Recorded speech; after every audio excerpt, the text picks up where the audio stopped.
Hi, we're going to talk about grace in failure. If you haven't seen the last two videos, I would highly recommend watching them. They'll be down in the description below, just to get a clearer picture of my simple steps to play a social scene. But here's a quick crash course. 1. Figure out who's involved in the scene. 2. What does your character want from the other character? 3. How do you get what you want? Now let's talk tactics. We're going to be delving specifically into what happens when our tactics fail. But we're not going into it knowing that we're going to fail. Our characters have an idea and they're going to try their best to get it. We've tried the romance path and the money-making opportunity path. So let's try something else. Same scenario. Your character enters a tavern. You're a bard. You see someone flaunting their wealth. They're throwing their money around. We have the two characters involved. The want we established last time was money. Trying to become rich, to the point that money is your thing, and you want to leave the tavern with a profit. To make this require the other person, we used, I want to get a free meal and a room out of this person. Now as the GM, in this case the NPC, wanted the following. I want this person to say how important I am, to admire and appreciate me. Now let's talk tactics. The bard is charismatic, so they can probably persuade the other person to get what they want. We've done promises of romance. We've done the money-making opportunity. Let's try extortion. Hi. You seem to be having fun. Oh, what do we have here? Another adoring fan? By contrast, because the methods were more insidious, secretive, perhaps something that we want to ease into without drawing suspicion, I had the bard move up with greater status. Almost like he's trying to portray himself as being more important than he is. Not complimenting right now, but merely commenting. The rich person is a little taken aback. One person out of the crowd that's standing up and not doting on her wealth right now. You could say that.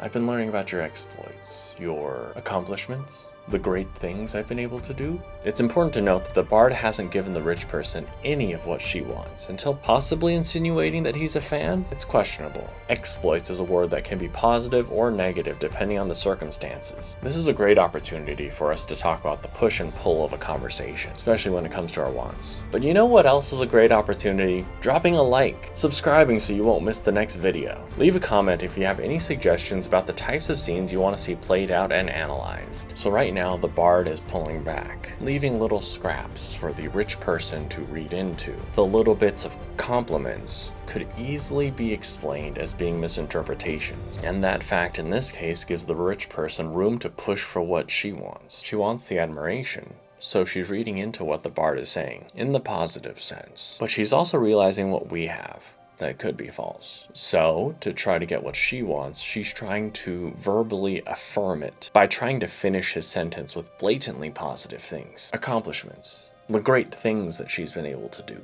Great? Yes. I don't think I'd call it great. No?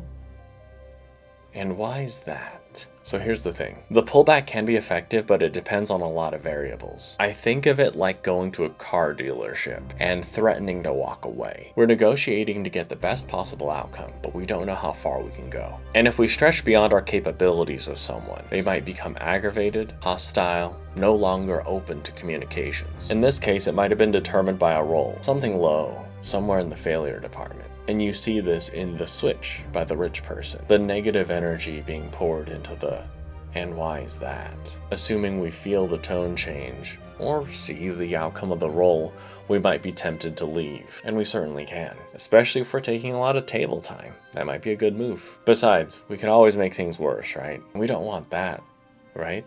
I've seen certain documents that you probably wouldn't want to see the light of day. Really? Like what? I'm gonna lean in to really try to emphasize this. Treason. Now you see interspersed with the sycophants of this rich person, multiple guards. You can feel one of them standing very close to you, behind you, oozing with murderous intent. Do you really want to do this here? So we made things worse. We threatened. In this case, possibly a failed intimidation roll, followed by a perception check that showed us the threat. Maybe a lower one that didn't let us notice until we were properly surrounded. At this point, the stakes are raised, the tension built. Is it still possible to get our wants? Yes! Much more difficult for the bard now than the rich person, because though the rich person has a desire for feeling appreciated, important, admired, it can take a different form. Because how important might she feel now that she can exert her power and hold someone's life in her hands? Now what do we do as the bard? Bailing is still an option, casting a spell is still an option, but what am I here for? you would do well to have your goons back off. Just saying this from a member of the Imperial Detective Agency, or IDA. Oh? I've never heard of the IDA. Yes, we are the premier group, established for eons. I work with the King's Guard. Oh, we're actually a new agency, something very hush-hush. So hush that they wouldn't tell the spy master? Yes. So now we've got ourselves into a pickle. The bard continues to threaten, and the rich person allows him to talk himself into a corner. If we're results-oriented, this is getting nowhere fast, but it makes for a good story. At this point, as the bard, I'm thinking, there's gotta be some rope I can tie myself to, some ledge for me to cling on. Oop, that wasn't the right one. Let's try to find another path. While the rich person has all the cards, they can slow play us into our demise. I work with the King's Guard is a power move, but not the most powerful move. It's enough to make the bard squirm without revealing everything just yet, until the bard provokes it by saying it's a new secret agency. At which point the rich person can slam down the ultimate Uno reverse card and reveal her position as the spy master. Now what do? As the bard, we pray. As the GM, so you're telling me that you're in the IDA, a top secret organization, secret even to the one who should know everything about the kingdom. The person who should know everything about everyone? Yes.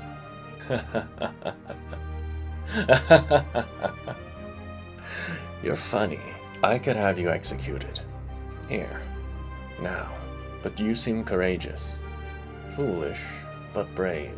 We can forget this happened. That you tried to hold treason over me. If you agree to do something for me. Okay. You feel the presence of that murderous intent behind you. Move to the side into view. A cloaked figure standing about 5'5", moving very quickly, quietly, to the side of the spy master. You hear her whisper to the cloaked figure, escort our friend out. Discreetly. Remember him for later. I'll call upon you someday, and I expect you to do what I say. Is that clear? Yes. You're very kind. Thank you.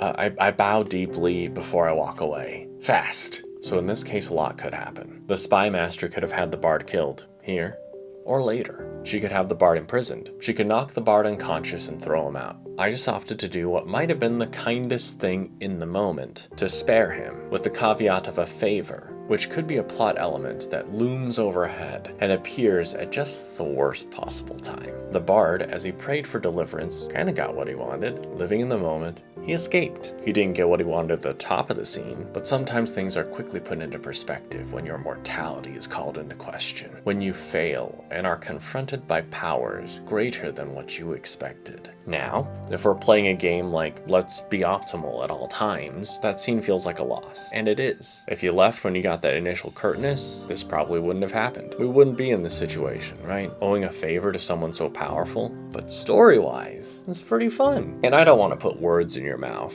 but it felt pretty entertaining, at least to me, to stay in the tension and see what happens, to see what the bard's overconfidence causes, to feel the consequences of failure, and to fear the future, because who knows what she'll ask for and when. So if that was valuable for you, please leave a like, subscribe, leave a comment if there's another type of scene that you would like to see played out and analyzed. If there's other content that you'd like to see in the future, please let me know. But until next time, wherever you are, whenever it happens to be, I hope y'all have a wonderful morning, afternoon, or evening.